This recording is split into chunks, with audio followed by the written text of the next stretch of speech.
Olá, neste presente trabalho faremos uma análise do capítulo 10 da obra Economia Industrial, Fundamentos Teóricos e Práticas no Brasil.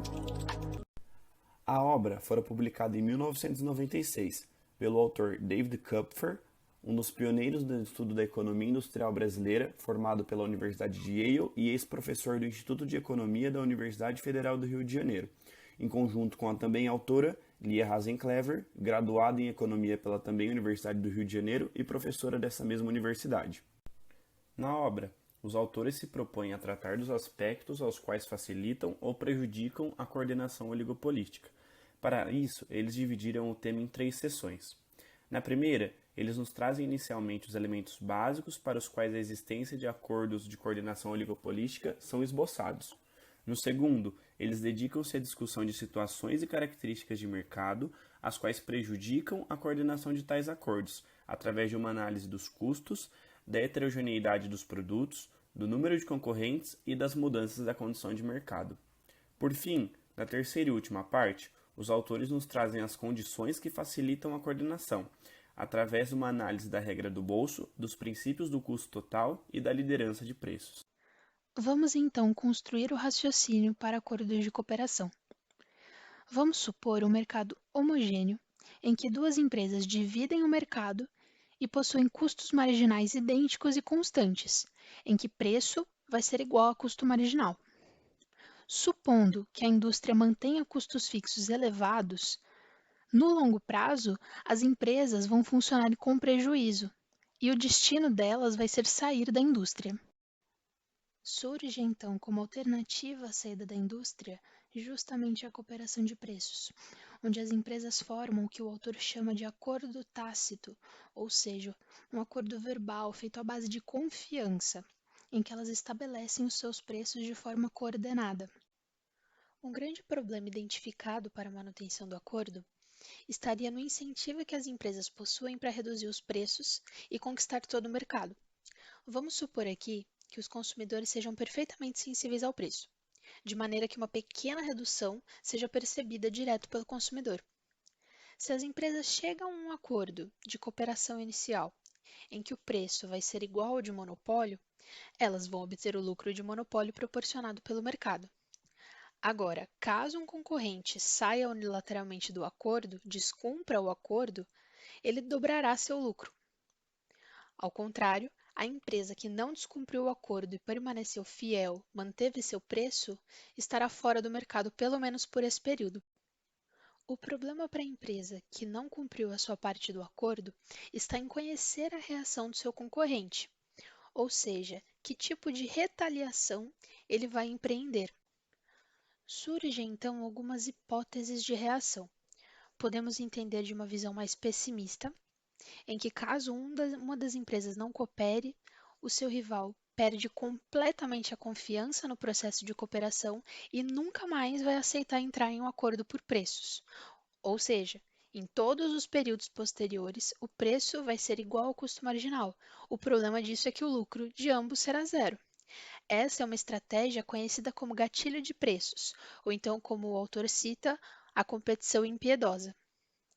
Dessa maneira, a gente pode pensar que esses 2 oligopolistas se veem diante das seguintes opções. Caso eles venham a trair o acordo, eles obterão o lucro de monopólio nesse primeiro período, mas vão receber lucro zero em todos os períodos seguintes. Caso contrário, eles obterão metade do lucro do monopólio no período atual e em todos os períodos subsequentes. Em resumo, a empresa vai decidir cooperar desde que o retorno que ela receba em caso de cooperação seja superior ao retorno em caso de traição. Cabe ainda dizer que alguns elementos devem ser adicionados a essa conta. Por exemplo, a probabilidade do acordo terminar ou o mercado se extinguir. Quanto maior essa estabilidade de mercado, maior vai ser a dificuldade para se chegar em um acordo de preços. Existe uma relação muito interessante entre cooperação e retaliação. Vamos supor alternativamente que a reação da empresa seja não cooperar nos 2 períodos imediatamente após a traição e cooperar no terceiro período. Esse resultado vai nos fornecer um importante ensinamento. Sob o ponto de vista da empresa que romperá o acordo, quanto mais fraca a ameaça de retaliação, menor a probabilidade de haver cooperação. Quanto mais feroz a retaliação, maior o número de situações em que ocorrerá cooperação. Logo, vemos que existe uma relação entre cooperação e retaliação em que uma depende fundamentalmente da outra. Porém, a história dos mercados não indica que, uma vez rompido o acordo, nunca mais haverá cooperação entre as empresas, como foi suposto anteriormente. As empresas tendem a relutar em ter preços reduzidos, principalmente em indústrias que detêm elevados custos fixos. Empresas que estão em ambientes oligopolistas procuram constantemente a formação de acordos por preços. Uma vez encontrada uma violação, o mais provável é que arranjos sejam realizados para que a cooperação seja retomada. Dessa forma, a hipótese de que as empresas nunca mais se entenderão parece ser radical demais. Bom, então nesse tópico seguinte, eu irei abordar algumas das condições que dificultam uma coordenação entre as empresas. São citados 6 dessas dificuldades, porém eu irei me atentar aqui às 3 primeiras e logo depois iremos abordar as outras. Entre elas, a dificuldade de detectar uma violação no acordo estabelecido, a assimetria na estrutura de custos e a heterogeneidade do produto. A primeira dificuldade apresentada é a falta de percepção de uma empresa pela falha no acordo. Então, por exemplo, quando existe um acordo entre um fornecedor e um usuário de um serviço, e esse acordo é secreto, existe então uma falta de informação que faz com que os preços não possam ser observados imediatamente. Isso acaba por gerar uma situação onde as empresas só conseguirão observar os preços do produto ou do serviço no período seguinte. O que acontece nesse cenário é que as empresas, portanto, só irão poder retaliar 2 períodos depois da traição do acordo. A segunda dificuldade é a simetria de custos. Imagine então que diferentes empresas terão, naturalmente, diferentes custos marginais. E se essas empresas estão repartindo o mesmo mercado, elas terão percepções diferentes quanto ao preço que cada uma vai colocar para maximizar o lucro e também a quantidade ideal. Por exemplo, uma empresa com maiores custos marginais vai colocar preços mais elevados e menores quantidades. Isso torna a formulação de um acordo muito difícil, porque não dá para chegar a uma convergência de preço em comum entre as duas. Supondo agora que 2 empresas estabeleçam um preço de monopólio. A empresa que tiver um custo inferior, ao aplicar preços menores, vai atrair demanda da empresa com custos maiores, fazendo com que haja um deslocamento na curva de demanda. E dependendo da empresa, isso pode ser interpretado como o começo de uma guerra de preços. Aí você poderia falar que uma alternativa para isso seria a formulação de um cartel que faz com que as empresas dividam o mercado de acordo com o nível de seus custos marginais. O cartel, portanto, vai estar maximizando o lucro quando os custos marginais se encontrem no mesmo ponto da receita marginal. O problema é que nessa situação ainda existem divergências, porque uma empresa pode ter uma produção muito maior do que as outras empresas. A figura 3C, na direita ali, ela mostra o excedente total do produtor na área cinza e os excedentes de cada empresa nas outras áreas cinzas das outras figuras. Nesse caso, a empresa 1 ela recebe um excedente muito maior do que a empresa 2. Isso gera uma insatisfação por parte da empresa 2. E aí essa empresa pode, então, exigir uma participação mais equilibrada, mais equitativa. Essa divergência, que é ainda mais complexa, vai precisar de uma coordenação ainda maior, como, por exemplo, a formulação de uma organização central para distribuir o lucro entre as empresas. Outro problema, e claro, não poderia ser tão fácil, seria a heterogeneidade do produto, e ela pode aparecer de algumas formas. Diferenciação do produto, de diferenciação geográfica, mudanças nos parâmetros de qualidade do produto e também em produtos complexos. Uma implicação da diferenciação do produto é, por exemplo, uma assimetria nas curvas de demanda de cada empresa. De novo, os preços de monopólio serão diferentes, como a gente consegue observar aí na figura abaixo, onde a empresa com a curva de demanda D1 aplica preços maiores. Isso é ainda muito mais complicado que quando a diferença dos preços se dá pela ótica dos custos. E por que isso? Bom, porque a reação natural da empresa de preços maiores é diminuir os seus preços, distorcendo ainda mais a partição de mercado. E a alternativa para a empresa 2, então, seria aproximar seu produto da empresa 1, acirrando a concorrência por preços. Outro problema seria um aumento no número de atributos de um produto. Por exemplo, uma indústria de máquinas e equipamentos, em alguns cenários, prepara seu produto com especificações diferentes, personalizando para cada cliente. O grau de diferenciação do produto, nesse caso, pode ser tão grande que exija que a equipe de vendas seja da própria fábrica e que os vendedores sejam engenheiros especializados. A combinação de preços nesse setor pode ter que chegar num nível de especificar o preço de cada componente utilizado em uma máquina, exigindo então a composição de um livro de normas. E isso, claro, torna a coordenação ainda mais complexa. Isso ocasiona também que, como algumas vezes o produto acaba sendo muito diferenciado, cada cliente deverá ter um preço diferente para o seu produto. Ora, ele especificou uma máquina diferente, ele quis uma personalização diferente, então o preço pode ser diferente também. E isso acaba facilitando a formação de acordos entre o fornecedor e o usuário, levando, claro, para o primeiro tópico, que existe a dificuldade de detecção de acordos por parte de um fornecedor e um usuário, tornando ainda mais complexo a coordenação entre eles. O número de empresas participantes no mercado também representa um problema aos sistemas de concorrência de oligopólio. Isso porque as empresas participantes têm de levar em conta que o lucro de monopólio vai ser dividido pelo número de participantes no mercado. Com a maior distribuição desse lucro, a decisão de anuência, ou seja, de continuar no acordo, depende de uma taxa de desconto baixa o suficiente, levando em consideração tudo que foi discutido anteriormente. A decisão de rompimento do acordo também vai depender da estrutura dos custos. O valor relativo dos custos fixos e a natureza dos custos marginais são determinantes muito importantes na manutenção dos oligopólios. Empresas com custo marginal crescente não têm estímulo para produzir mais, o que favorece a manutenção. Já se a curva do custo marginal for decrescente, a tendência é o rompimento do acordo. Agora, se os custos fixos forem altos e a demanda do mercado for uma que faça com que a divisão igualitária gere uma quantidade demandada para cada empresa, de forma que o custo médio seja maior do que o preço, as empresas vão ter de quebrar o acordo para poder buscar uma ampliação da demanda, já que o custo fixo vai ser espalhado, vai ser mitigado no aumento das vendas.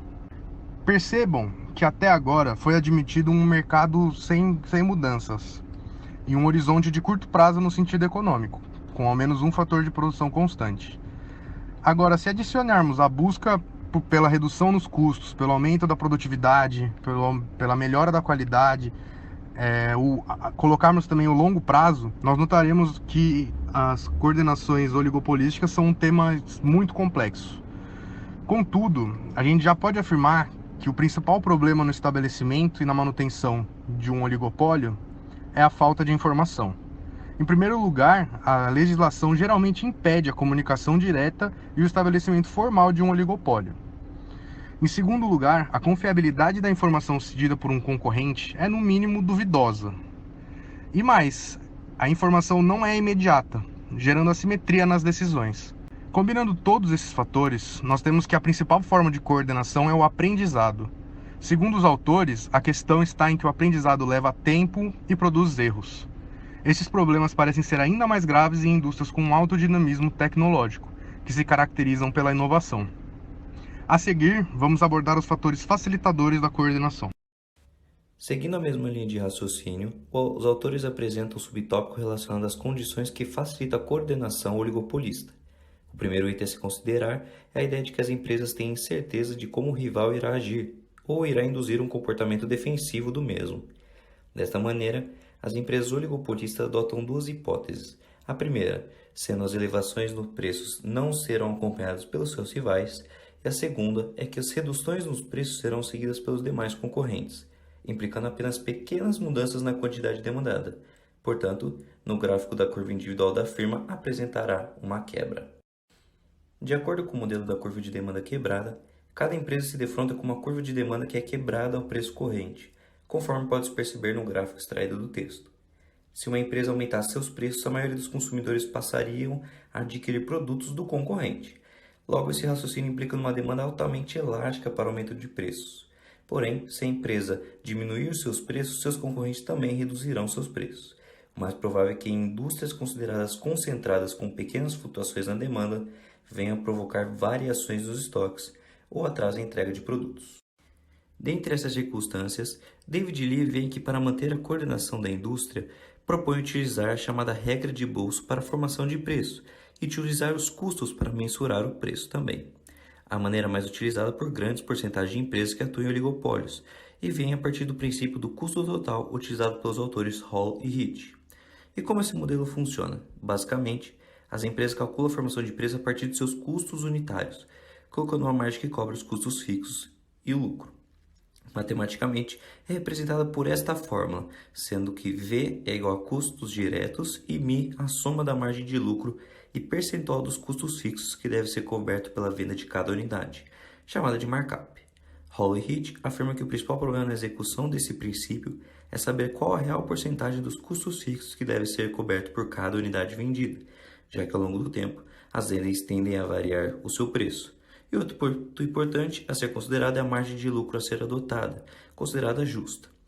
No artigo de ambos, informam que a alternativa seria a utilização do nível de barreiras de entrada para determinar a amplitude da referida margem. Logicamente que o nível de lucro é bem discutido em decorrência dos vários fatores que estão à disposição dos oligopolistas. Outra discussão abordada é a liderança de preço, fator importante para se chegar à coordenação. Consiste em uma empresa anunciar mudanças de preços em seus produtos que serão seguidas pelas demais indústrias, utilizado para evitar suspeitas de comunicação ilegal por parte dos organismos de defesa de concorrência. Sendo assim, existem 3 formas de liderança de preço. A primeira, empresa dominante, é quando uma empresa líder tem grande parcela do mercado e possui vantagens em relação às demais, controlando o mercado. Logo, ela adota o preço que melhor lhe convém a partir da demanda residual e estabelece para que possa maximizar seus lucros, sendo seguida pelas demais empresas, representada pelo gráfico ao lado. Conclusão: em estruturas mais concentradas, com elevadas barreiras de entrada, não há empresa dominante. Isso significa que nenhuma empresa poderá impor preço que maximize seus lucros individuais, ao passo que a necessidade de encontrar regras que possam permitir a mudança nos preços evita casos de curva de demanda quebrada e também guerra de preços. E por fim, a barométrica. Não existe uma empresa que impõe sua vontade sobre as demais, sendo assim a empresa avalia as condições de demanda de custos de mercado para assim definir seu preço e altera ao longo do tempo, caso for necessário. E as outras empresas optam se vão seguir ou não na mesma linha de raciocínio. Interessante é que caso as empresas mantenham seus preços, aquela que teve a sua inicialmente modificada, ela retorna ao preço inicial. O importante é que as mudanças de preço não são entendidas como um rompimento de acordo inicial feito entre as empresas participantes.